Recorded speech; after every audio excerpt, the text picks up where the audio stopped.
Now, ladies and gentlemen, please welcome Guillaume Leborgne, qui nous vient de l'autre côté de la frontière.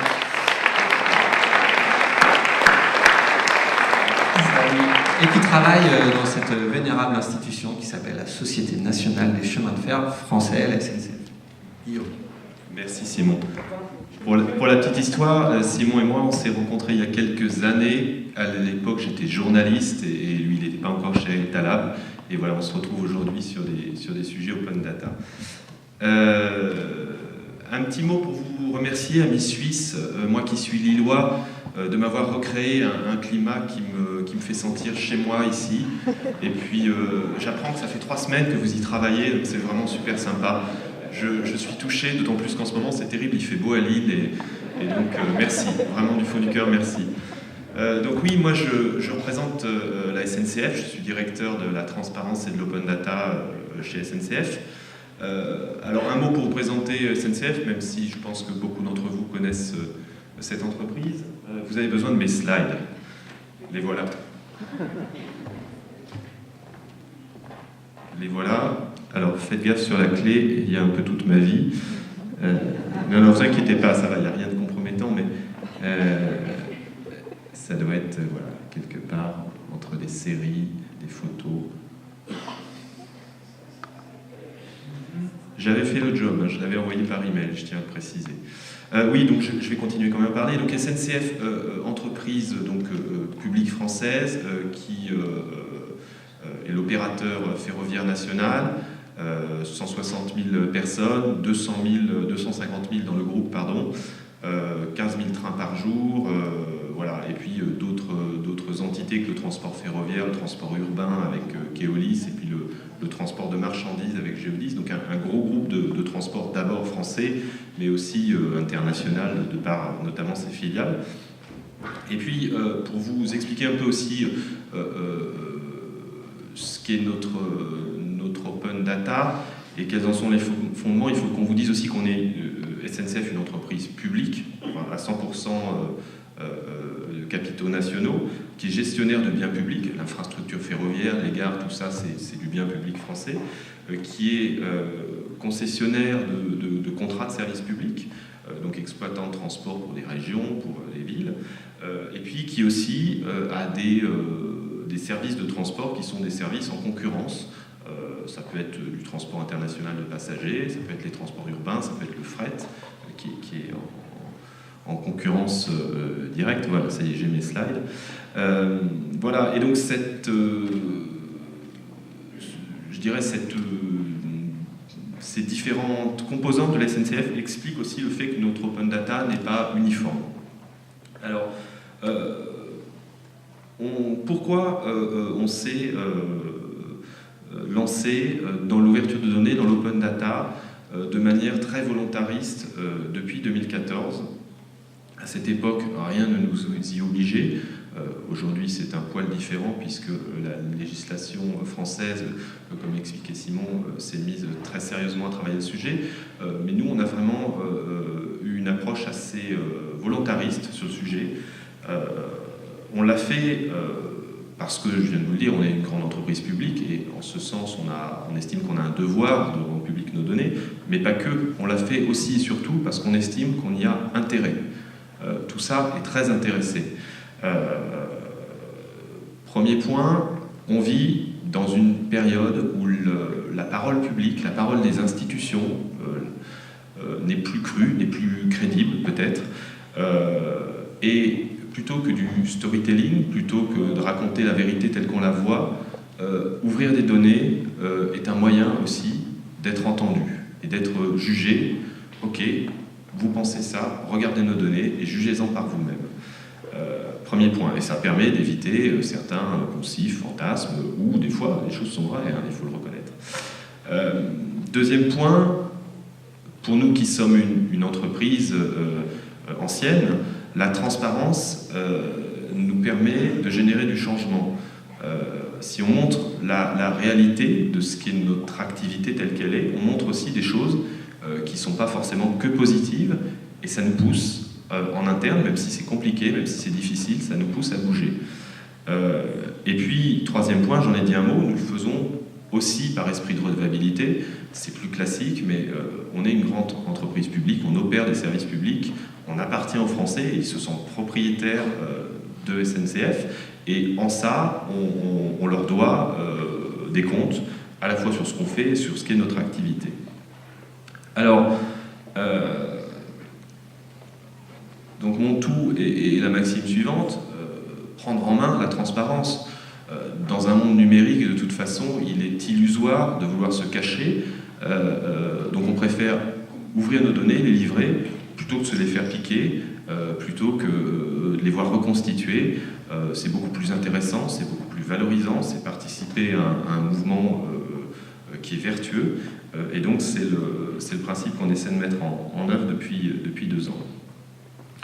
Alors, moi qui ai rejoint cette entreprise justement en 2014 pour mettre en œuvre ce programme de transparence, j'ai été amené à édicter quelques principes. Le premier d'entre eux était de dire on va être discret, on ne va pas commencer à faire des communiqués, des 4x3 en disant qu'on est les plus transparents du monde.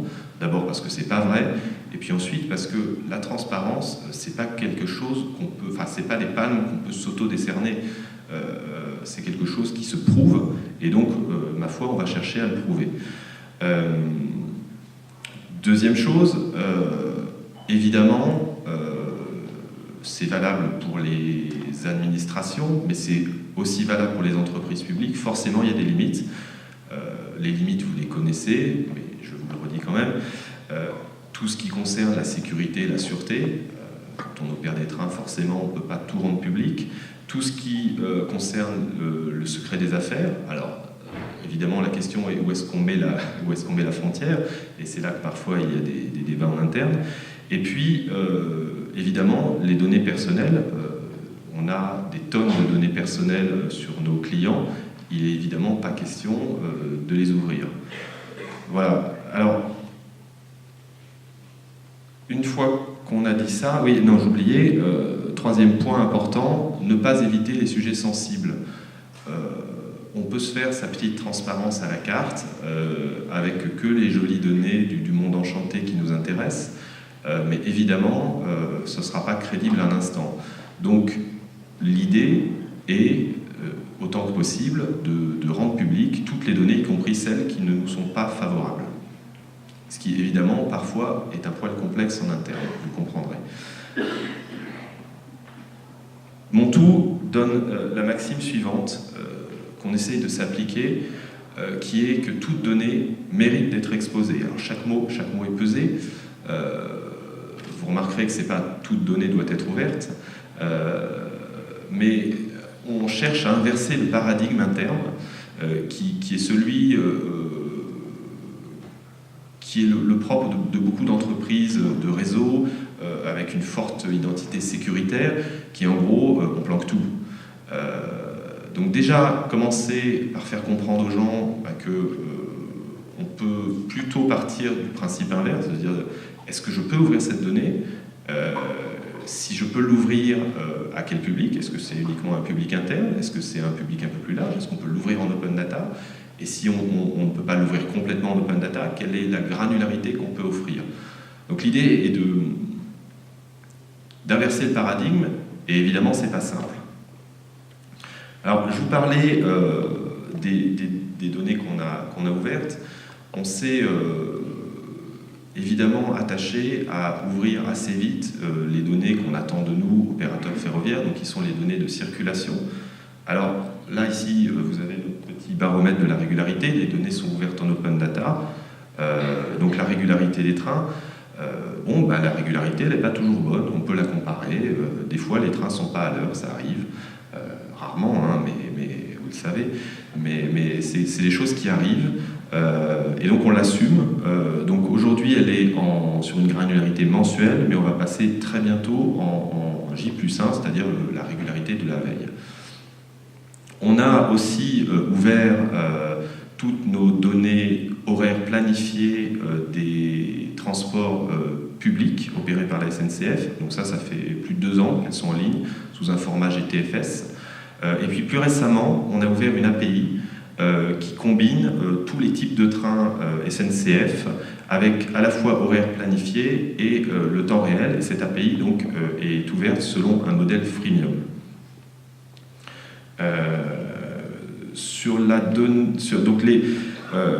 Au-delà de ces données de circulation ferroviaire, on a aussi des données de nomenclature du réseau, notamment tout ce qui concerne le positionnement des gares. On a eu un gros travail de nettoyage de données sur la géolocalisation des gares. On avait des gares qui étaient dans le premier fichier localisées en Afrique. On les a remises en France. Voilà, c'est des choses qui arrivent. Ça peut paraître rien du tout, mais vu de l'extérieur, on part souvent du principe que les entreprises ont des jeux de données nickel et qu'il suffit d'appuyer sur un petit bouton pour tout ouvrir. Malheureusement, ce n'est pas le cas. Il y a souvent pas mal de travail.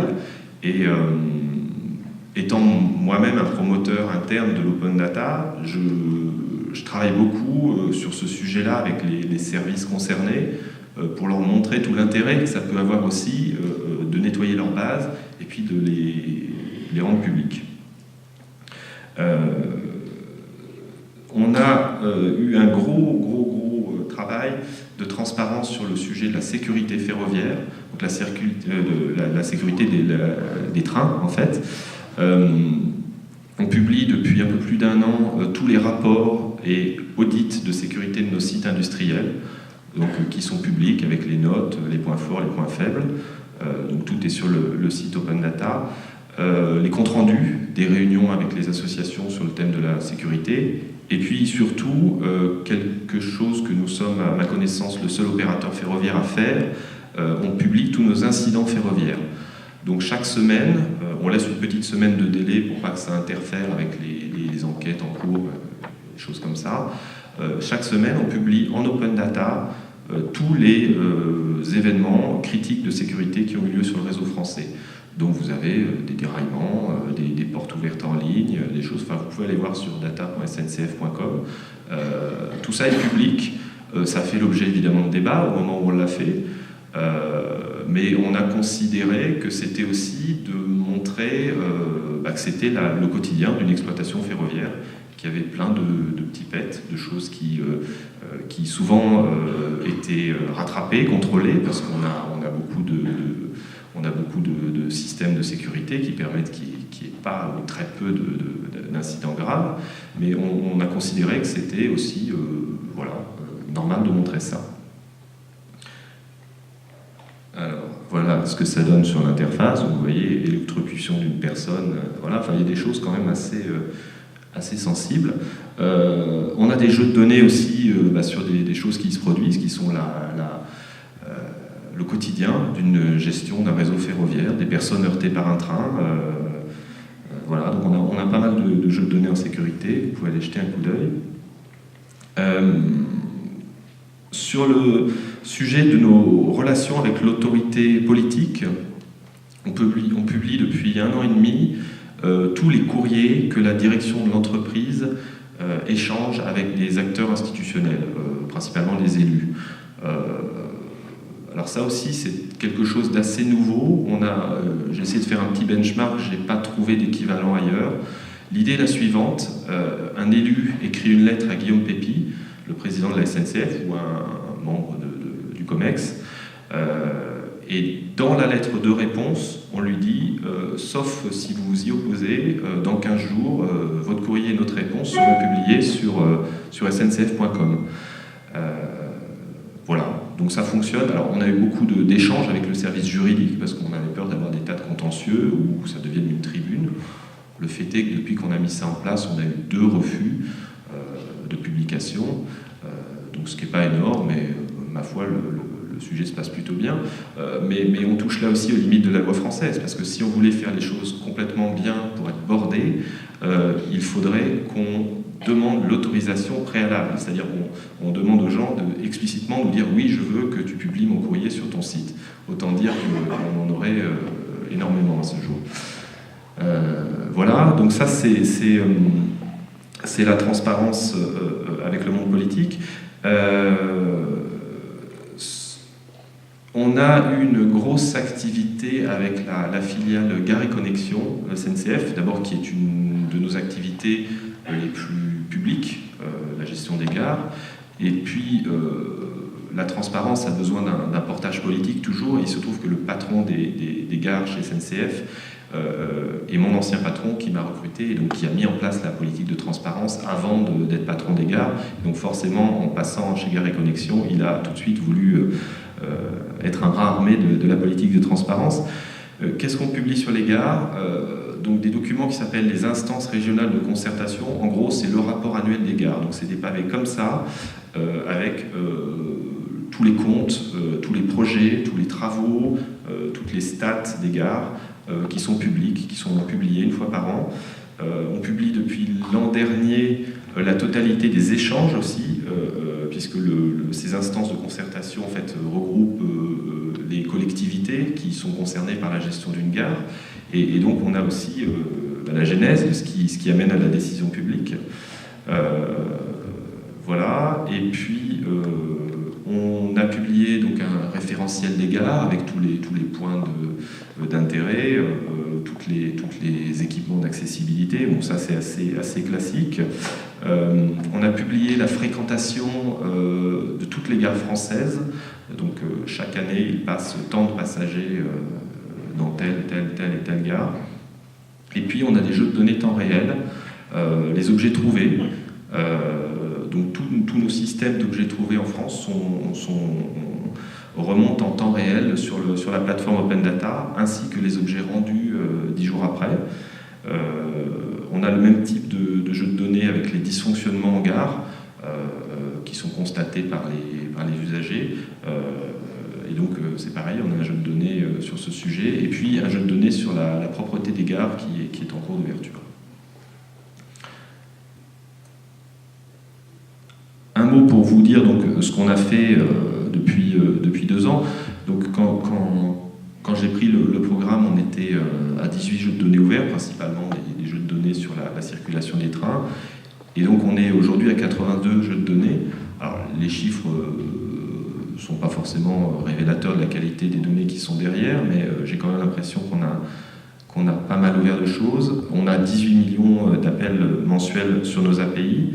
Et puis, on a énormément de sujets qui sont en cours de maturation, qui vont sortir, beaucoup de données économiques qu'on souhaite ouvrir, beaucoup de données liées à la consistance, à la réalité, au modèle économique du réseau ferroviaire français, beaucoup de données sur le matériel roulant, et puis on travaille aussi sur la mise en open data des archives SNCF. On a une base d'archives qui est magnifique, alors qui est librement consultable, sauf qu'il faut aller au Mans.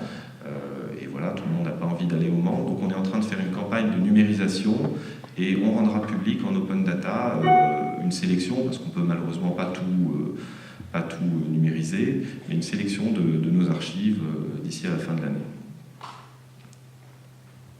Un mot sur les réutilisations.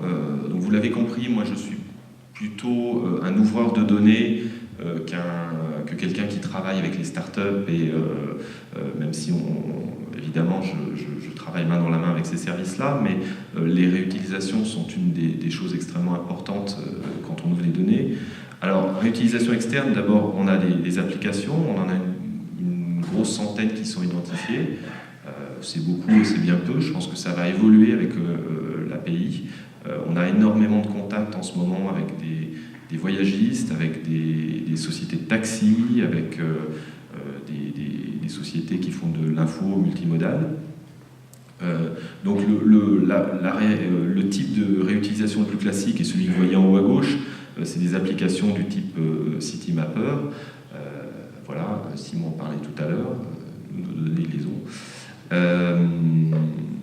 On a des applications du type BAP qui sont en gros recherche d'un bureau en fonction de la qualité des transports et de la structure du réseau de transport. Et puis des applications du type écran connecté, Flat Turtle, qui proposent des infos localisées de météo, d'infos locales et puis les transports à proximité.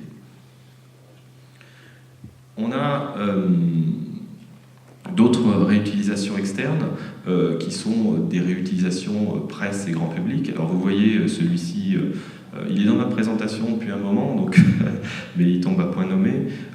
Les conflits sociaux, voilà, on a des jeux de données qui sont ouverts sur les grèves. Bah oui, les grèves, c'est une réalité de la SNCF, donc les données sont ouvertes. Donc on a le nombre de journées perdues, on a pour quel motif les grèves sont faites, on a les organisations syndicales impliquées, donc tout ça est public. Et donc, ce qui est intéressant, c'est que c'est des jeux de données qui sont aussi repris par la presse quand elle fait des papiers en ligne sur la SNCF. Voilà, donc ça aussi c'est un autre type d'article. Je vais conclure. Des réutilisations internes, alors beaucoup les jeux de données qu'on ouvre, ils servent aussi énormément à l'interne. Alors là, vous avez les salaires SNCF, qui est un de nos best-sellers en interne, pour des raisons qu'on comprendra tous. On utilise notre plateforme Open Data aussi pour de l'Open Data interne, donc je dois avoir 82 jeux de données ouverts, mais en gros 150 en tout, donc il y en a 70 qui sont ouverts uniquement en interne. Le principe est le suivant: on autorise jusqu'à 5 jeux de données internes pour une entité, et au-delà, il faut mettre en Open Data. Donc on pousse à l'Open Data en limitant le nombre de jeux de données qui peuvent être ouverts en interne. Voilà.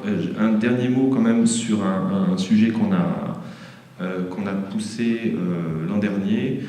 Il s'agit d'un dashboard qu'on a construit, qu'on a mis à l'entrée du siège de la SNCF à Saint-Denis.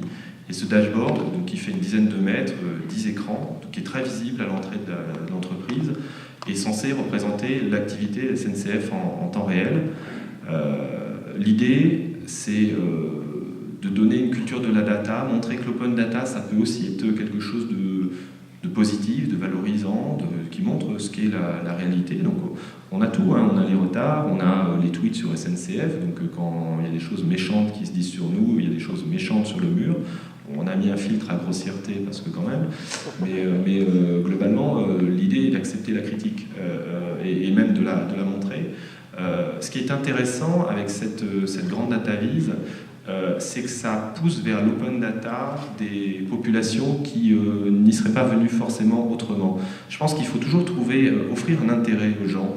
Si vous venez juste en leur disant file-moi tes données pour que je les rende publiques, je vois pas bien où est l'intérêt, à part risquer d'avoir des emmerdes parce que les données sont pas propres ou qu'elles sont pas comme il faudrait. Si on dit aux gens écoute, tu me donnes tes données, mais tu vas voir, je vais te faire une belle représentation et on verra ton activité tous les jours à l'entrée du siège, et puis tu pourras même récupérer les écrans et t'en servir pour tes monitorings. Là, c'est différent. Et j'ai beaucoup de demandes de gens qui me disent j'aimerais bien que tu montres ce qu'on fait sur le dashboard du siège. Et je leur dis mais bien sûr, ouvre donc tes données et tu es le bienvenu.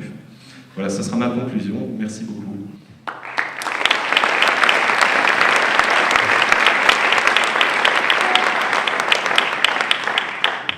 C'est très impressionnant, en effet. Alors, sur 10 mètres, vous avez dit. Ouais. Sur Twitter, on avait plusieurs questions concernant les données personnelles.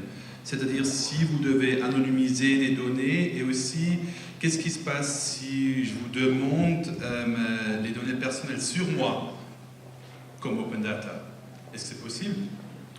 Alors, évidemment, non, c'est pas possible. On est extrêmement vigilant sur ce sujet-là. Et puis nos camarades de la filiale Voyageurs de mobilité sont extrêmement vigilants sur ce sujet-là. Évidemment, on fait très attention aux données personnelles de nos voyageurs, mais aussi de nos personnels. On a eu le sujet au début, quand on ouvrait les données d'incidents de sécurité, on a repris un flux interne de retour d'expérience en fait, sur les incidents, où les incidents sont décrits alors, dans un langage cheminot qu'il a fallu un peu adapter au français, ce qui n'est pas toujours une grande réussite, mais on essaie de faire au mieux. Mais surtout, on a eu un problème qui était qu'on avait le numéro de train. Et à travers le numéro de train, en interne, on peut assez facilement retrouver le contrôleur ou le conducteur qui était dans le train, qui a eu un problème, et potentiellement mettre la faute sur lui. Et donc on en est venu à retirer les numéros de train pour ne plus qu'il y ait de traçabilité possible. Donc on va loin dans ce souci-là d'éviter effectivement les données personnelles. L'autre sujet, c'est sur les courriers. On s'est posé la question d'avoir un masquage ou pas sur les courriers. Parce que publier un courrier avec des gros pavés noirs, ça ne fait pas super transparent. Mais le problème qu'on a très vite eu, c'était que dans les courriers, il y a beaucoup de personnes qui sont citées incidemment. Vous prendrez contact avec ma secrétaire, madame, à tel numéro. Est-ce que la secrétaire doit avoir son nom publié sur le site SNCF ? Je ne suis pas sûr. Donc on s'est dit qu'on acceptait le masquage en le rendant visible des numéros de téléphone personnels et des noms de collaborateurs qui n'ont pas un niveau exécutif, en gros. Ok. Donc bonne chance et merci beaucoup. Merci beaucoup.